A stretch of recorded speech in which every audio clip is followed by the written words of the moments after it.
Do you want to start? Sure, I'll start. No, I want to start. Ladies first. I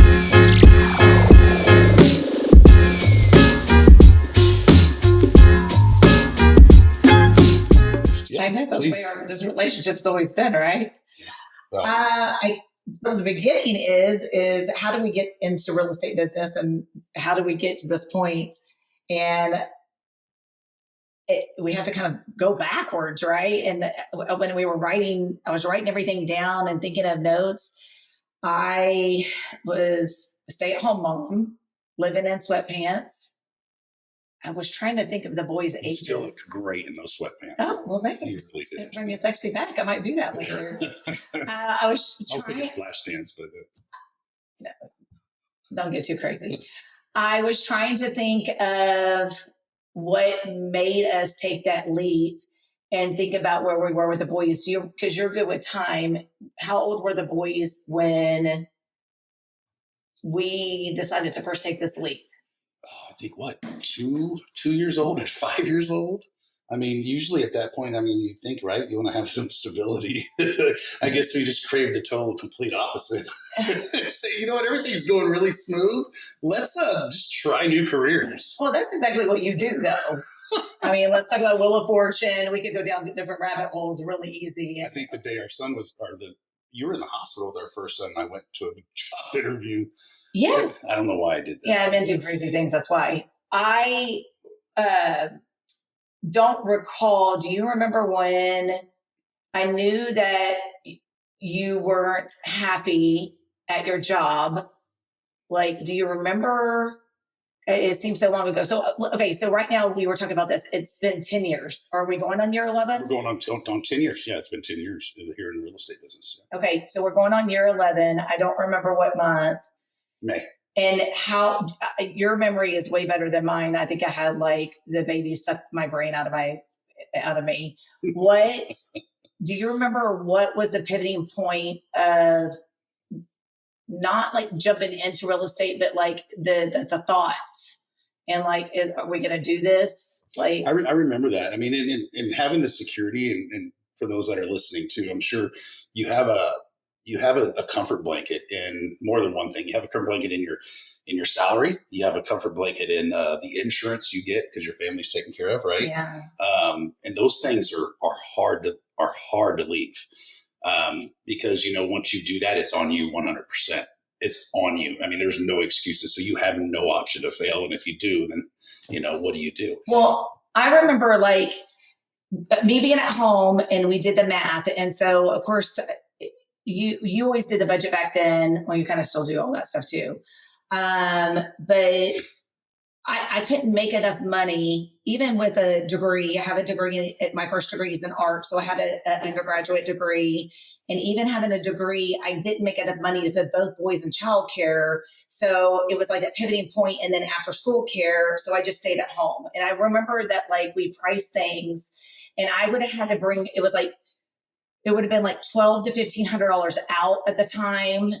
And then I would have had to bring home at least over $2,000 a month, which it just didn't exist. It was like a $30,000 paid job. And you were doing really well at that time, like making about $120,000 a year. At that time, yeah. And I'd been with the telecommunications company for going on at that point, like 9 years with all those comforts. And then also with like what you said is, we knew we needed to, if we made that switch to something, whatever it was at the time, we did not know at the time it was going to be real estate. But we knew it was going to have to be something substantial in order to leave that. And something you were passionate about. So I think that both of us, that's one of the biggest things is we both, whatever you are going to make that transition to, you have to be passionate about it and like really care about it. Because if you don't, then it's not going to be 100%. And we both know that. We're both all in people, right? Yeah. So it's kind of like, it's like, if I'm going to do it, I'm not going to half-ass it. I'm going to do it to the fullest extent. So I know I didn't leave anything on the table. I think you're the same way too. Oh, 100%. Which is kind of scary for both of us to do that way. So especially when we have a disagreement, right? Because I'm committed to winning this thing. Well, Jason's a silent fighter, though. That's the thing. The best thing I could do is just remain quiet sometimes, and then she gets even madder. So, okay, go back. So boys were small. I remember when I made the leap, I knew that you wanted to make a job transition. And so most of y'all don't know this, but I have an undergrad and I have a master's degree in education. And most of y'all know that I've taught, or if you don't know, I've taught. Jason didn't know the financial aid. And I remember mentioning, hey, I think I should go back to school. And he was like, are you insane? How can we afford for you to go back to school? Well, I applied. I didn't even know if I can. First of all, I didn't think I could pass the GRE. I was on top of working. Too. Yeah, on top of working. Yeah. Teaching. And so I was like, I don't know if this is going to happen, if I could pass the GRE or even get into graduate school. But I knew that if I got in, I could make that bump up into administration and make more money. And so I applied, and I'll never forget, I rolled over. It was late. Yeah, my phone dinged at like midnight. I rolled over and picked up my phone from the side of the bed. And I looked at him and I said, I haven't told you this yet, but I applied to get into the master's program at Texas State University, and I just got in. So getting woken up at midnight, I'm like, oh, great. Something happened to her parents, this is going on. She's like, yeah, I got accepted to graduate school. I was like, okay, great. We'll talk about it in the morning. He's like, how are we going to pay for this? What are we going to do? And I was blessed. I just happened to fall into the category that it was my age, and I was my specific age group category where I got Pell Grants and scholarships. So here I am jumping it, but that was just because the economy had taken a shift. We knew that, and I'll let you talk more about that, about the economy and having to get out of the business that you were in. Like, we knew that your salary was decreasing. Well, in the telecommunications field, I was in it for 12 years. And, it used to be the three elements. And without going into a boring, gruesome draw thing, it was cable, phone, internet. Phone, it's not your grandma's world anymore. No one has phones at the house. So it was just cable and internet. And then there's this thing that came around in like 2012 called streaming. And so I had to look through it and see the future and say, look, you know what? Cable may be obsolete soon. Fast forward 12 years, cable television is almost obsolete. I mean, you can hang a TV, plug it in, and it works, right? Yeah. So being in that sales portion of that, I had to get a plan B. So that's where our broker stepped in. Well, so do you remember, okay, so Michelle and Scott Schwant, our brokers, they've been our brokers the entire time. We've never switched brokerages. They lived in the same neighborhood as us. And I remember they're now teenagers, are teenagers. Their two youngest children were in a stroller. She was pushing a double stroller through the neighborhood. But I don't really remember how we met Michelle and Scott, except for I know that I think he recruited me. He saw me. Oh. All I remember is him being over on my back porch at the house, and I think I had a cigar or something at that time. And he would hit first, and he'd be like, hey, you need to get into real estate. You need to get in real estate. And this was 2013. But did he just become a broker? I don't remember. No, he had been a broker. He had still been a broker, but he's like, come on. I was like, no, that's not for me. That's not for me. And then a couple more times, and he's like, oh, I'm going to let you borrow my binders. It's back when they had the binders. So it seemed like, just 12 years ago, it seems right? Oh, like it should be like, well, that's like 1985. No, it was like 2013. And he comes over, and once I say, okay, Brian, let me see what material you have. He literally shows up at my door, and he's got like 6 binders. They're like 3 or 4 inches piece. He's like, here you go. Let me know if you have any questions. And so I take it to work, and in my off time, I'm going through it. And yeah, it took a while to go through all those binders. So, but I'm glad he was persistent. And just to touch on that with, when I said, real estate, when he was trying to recruit, and it wasn't that really, I never thought about it. It was kind of like, well, I had this comfort blanket, back to what I was talking about, right? I was like, why would I jeopardize my family's career on something I don't know was going to work? But at the end of the day, and we'll talk about this probably more later on in this podcast and then in more, but it comes down to being sincere about what you do. I think you just touched on it. Right? Yeah. Loving what you do. And if you love what you do, it'll come across to people you're talking to, friends, clients, potential clients, buyers, sellers, everything. So, yeah. And the rest was all good to go right from there. Well, my thing is like, I think back, we did have somebody that influenced us, because Michelle, I remember Michelle bringing the kids over, and I would babysit the kids at that time with her. I would babysit that didn't come out right. I would babysit her 2 youngest children, and she would go on a listing appointment because she was a real estate agent. She had just become a real estate agent. So she would drop the kids off. It was like a play date. I made some extra grocery money. And there was a lot of hardship between you and I because your salary was decreasing. I was trying to make babysitting money, and I wasn't teaching at the ISD yet. I was teaching 2 days a week at the church is where I started. And I remember a lot of the people at it was New Braunfels Bible Church. And I remember a lot of the women there were like, Melinda, you're so great with little ones. You should think about just going back into teaching. But I didn't really know if that was my calling. And of course, we had little ones or whatever. So I babysat too. And I knew that we had to make that change. Yeah. That's when graduate school guidance. I was going to say that's when we talked about that earlier. This is a little bit later with the graduate school because I had been in real estate for 2 years. So we were at that point where you were babysitting to make extra money for groceries and whatever we needed to do. And at that time, I'd taken the leap and gone into real estate, but I was still working a full-time job. So you say most people go 50-50. They say you burn the candle at both ends. I was flame torching them.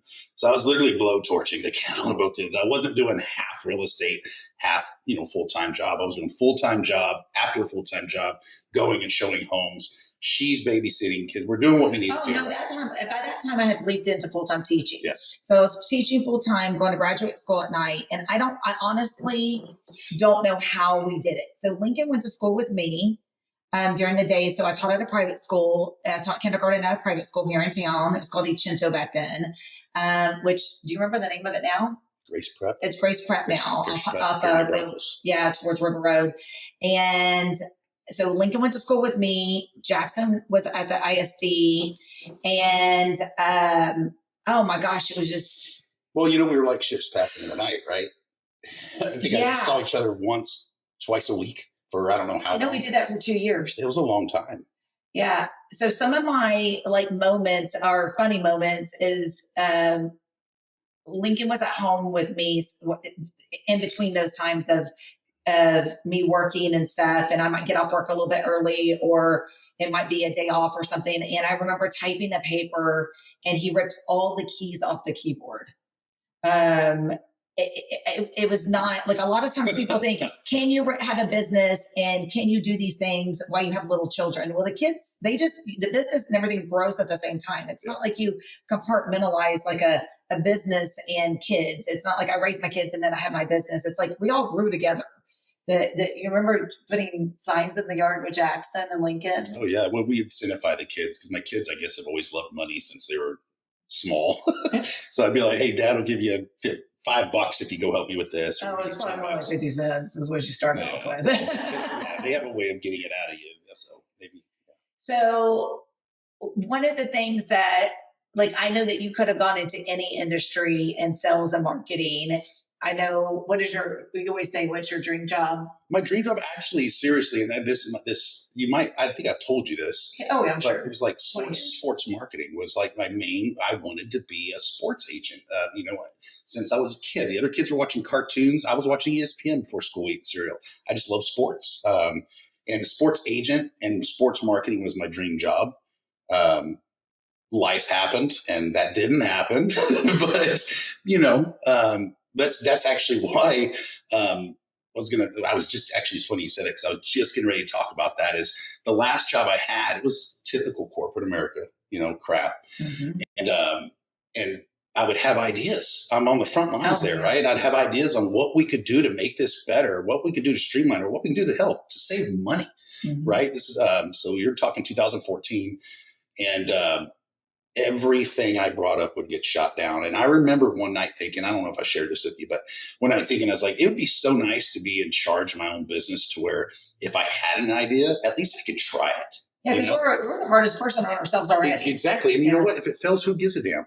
Because I'd at least try it. And if you don't try it and that doesn't work, I always tell our agents too, have a lot of fires working, right? Have these burning. And if one's going to go out, put some logs on the one that's burning. But I never got that chance with the company. I think that was the beginning of the end with that. You felt defeated. Yeah. And then when I started watching the money I was making in real estate and the money that was declining with that job, it got to a point, I think it was October 2017. Oh, you know the date. Is that when, that's when you transition 100% into real estate? Right. And I offered a 2-week notice that day, fully prepared to take that plunge with no insurance and whatnot. And they said, you don't need to.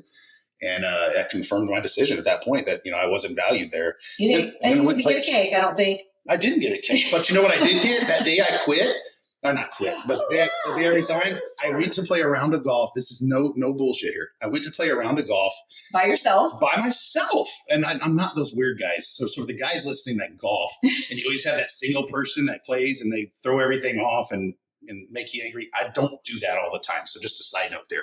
This is the only time I've ever done that. Kind of a middle check of, Right. So I show up at Landa Park Golf Course, fully prepared. It's like 2 PM, and just play around by myself. Well, there's these 2 guys ahead of me in this cart. And by the way, we're going to go down a lot of rabbit holes on this podcast. So just bear with us, but it's good. We'll circle back. So I'm sitting there and we're getting ready to tee off. And there's this one guy and another dude sitting in the front, and I'm by myself in the back. And the starter says, hey, tells the 2 guys, you want to let him play through? And the guy says, well, why don't you just play with us? Didn't know, but it was Gary Allan, the country singer. He was there with his manager. They were getting in a round before he went and played at Whitewater Amphitheater. And so I'll never forget the day, my last day in corporate America.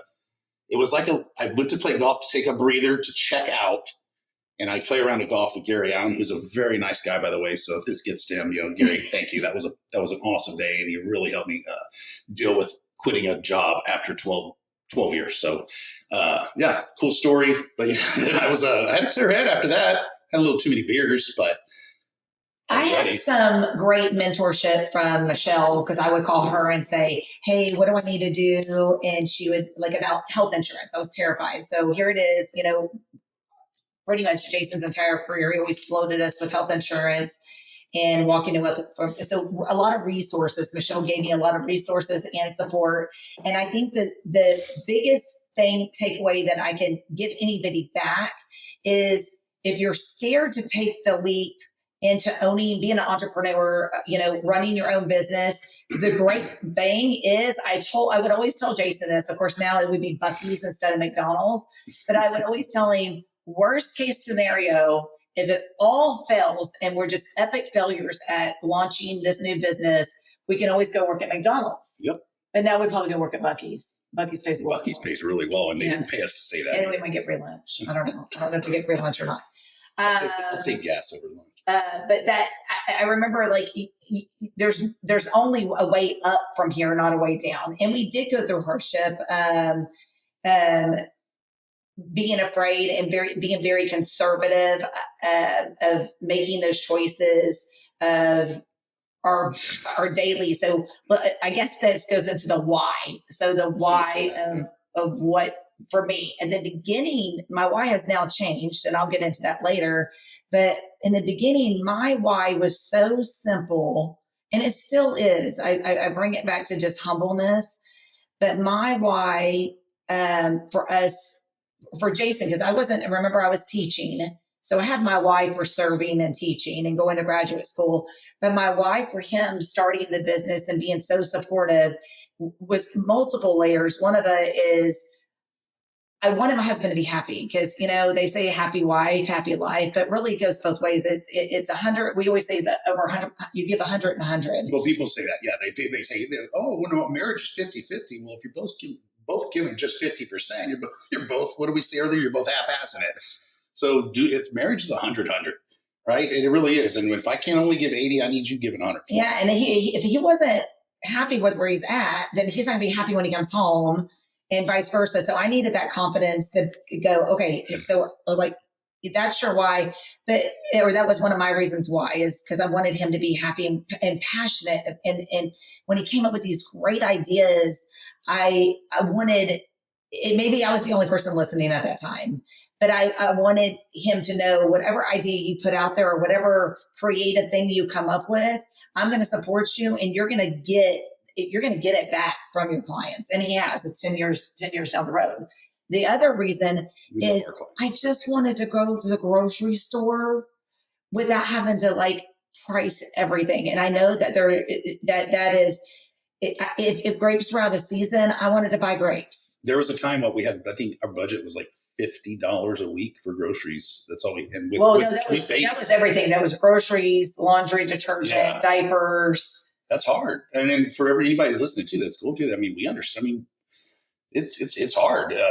Wow. Man. Yeah, it wasn't a short period of our life. It was a long period of our life. But it was. I'm not afraid to admit that. But I'm going to backtrack for a second because we didn't talk about you pressure washing driveways. Oh yeah. Yeah, we got to go back to that. Well, being that I sweat, and anybody listening that knows me knows I sweat in a meat locker. So if I was going to do anything that was going to generate additional income, it had to involve shade or water in one way, shape, or form. So I had a little bit of money we had a little bit of money put to the side, and I went and bought a pressure washer. And no, I don't think we bought it. I think we financed it. I think it was $379. Oh, okay. I thought we put it on a credit card. No, $379, and I remember, oh my gosh, at that time I was like, oh god, that whole thing. It was so much money. That stink of thinking, where it's like, this better work. What if this doesn't work? So you just go, and I started knocking on doors. And I think the first month I did 14 houses in our neighborhood. You charged $99 a driveway. For a driveway and an extra $25 for the sidewalk. And we did 14. So I made an extra $1,500 the first month. And then I did that for a good year. This is while I was selling real estate. Yeah. I actually got clients doing that too. Oh, yeah. They were like, damn, this guy's pressure washing and he's selling real estate. I mean, but you have to. I think you're really good about telling not only our agents that on the Barth group, but other people you talk to that are entrepreneurs and we talk to that are starting businesses is don't think you're too good to do anything. Yeah, I mean, if you gotta be willing to be doing that kind of thing. And we still do. So I think that, obviously we have leverage and we've educated ourselves to be resourceful for other things, but I'm not afraid to clean a house. I'm not afraid to pressure wash a driveway if we need to, or trim trees. So I think that that's stayed continuous with us, to be humble at where we're at. And sure, kids, the same thing too. Our boys, it was as we got more successful in business, it was really, really important. You want to give your kids stuff that you never got, but at the same time, right? We didn't want them having this silver spoon in their mouth. And that was a big fear of mine. I'm like, I don't want we'll have to talk about that legacy at a later time. These entitled kids running around. So that was, we had to keep that. Yeah, they have definitely been a part of the business and watched us grow. But yeah, so let's recap here. So we went through, and you were declining at your job. I wasn't working I was a stay-at-home mom. I went back to graduate school, and you got your real estate license. So talk about that really fast, because I got my real estate license 5 years ago. You took your test in a week. What was it back then? Well, that's because I had those binders. Yeah, so binders I was I don't think you could do that now. Yeah, so literally I had these binders I was able to just study on. While you were at work. Study. So he was working at the telecommunication. Right, and I was just sitting at the desk just studying these binders backwards and forwards. So when it came time to take the test, I was like, boom, boom, boom, boom, boom. But, that being said, anybody who's wanting to take the real estate license, it just came ahead, do the online courses. If you have time to go sit in the course in the classrooms, that's great. But do the online courses. That way you can do it on your phone, you can do it on your laptop. But and if I could give any advice here, because I think what we were talking about doing too is maybe give a piece of advice for someone out there listening that might say like, hey, I'm thinking about getting into real estate, or I'm thinking about starting a business, period. Don't quit your day job. Right. I always tell people like to have 6 months of bills in the bank.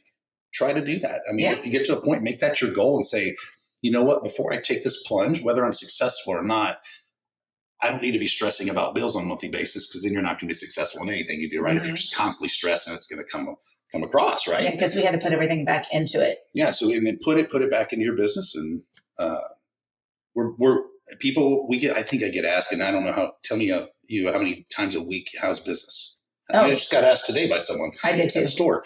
And I tell them, we're blessed to be busy and we're humbled on a daily basis. And truly are. The people that put their trust in what we do, it humbles us, because they can choose anybody they want. We're in a business where there's a lot of competition. What we do. So But at the same time, one, we don't take it for granted. Two, we know we have to act on that. So if we say we're going to do something, you better do it. Even if it's pressure washing. Even if it's pressure and you're going to get a back massage from it. Yeah. All right. So that's the beginning. Did we leave anything out of the beginning? I don't think we've left anything out. Okay, so just one quick thing, because a lot of agents, and not real estate or not real estate, but a lot of agents like thinking that you know it all. When you go into this business, you don't. Like, always be learning. Always be learning. You're always learning something new, but you have to share the story about how you went over to Michelle and Scott's house and Michelle helped you write the contract. My very first contract. And you were over there for like an hour, like writing a contract. I ran over to her house. And I ran over to her house. Sweating. I was sweating. Yes, I was sweating. And she opened the door. It was like, I think it was like a Saturday or Sunday. She's like, what are you doing? I'm like, I need your help and I need it now. And now she knows your personality. Yeah, so we sat there in her kitchen and she went through the whole contract with me. And, and that's another thing with this business, it's stories like that where, you pay it forward, you're going to have a new agent that's deer in the headlights that comes in here. And we're not here to make this all about real estate. It's just something that's a big part of our lives. But, the entrepreneurship, the business, the husband and wife working together, we're going to touch on a lot of topics. And like I said, we're going to go down some rabbit holes, right? But that's okay because this is new to us. So hopefully we'll have a good time with it. And, if you guys watching and listening could kindly do us a favor and hit the like button, subscribe, and hit your notifications and share it with your friends. We don't know if we're going to be doing this for another year or 2 years, or this is going to be it. So, I feel good about it. I hope you guys feel good about it. How do you feel about it, honey? We'll have a conversation with you down memory lane. Without getting interrupted by kids or anybody. I'm just going to block out some of those memories. Yeah. But we haven't been interrupted at all. That was nice. Actually. Well, that's because you're not on your phone right now. You're good. It's like videotaped and recorded marriage counseling. Oh, is that what we're going to call it? So no. Sessions, marriage counseling without the mediator? Karen back there could be our mediator. Yeah. Karen stays behind the camera. Sharon likes being back there. All right. She's amazing. So thank y'all very much. Let us know in the comments what you thought of this, or let us know if there's something you have a question on, like we said, in life, right, Melinda? Mm-hmm. In life, in real estate, starting a business, taking that leap, being scared to leave your job you're in. It can be anything, guys. And that's what this is about. That's what this Barth Group Sessions is going to be about moving forward. It's not about let us buy or sell your home or your property, or it's nothing. It's let us just come to us and let us know what we can do to help you in any way. Because you know what? We're all humans first, right? Amen. Amen. Thank y'all. See you next time.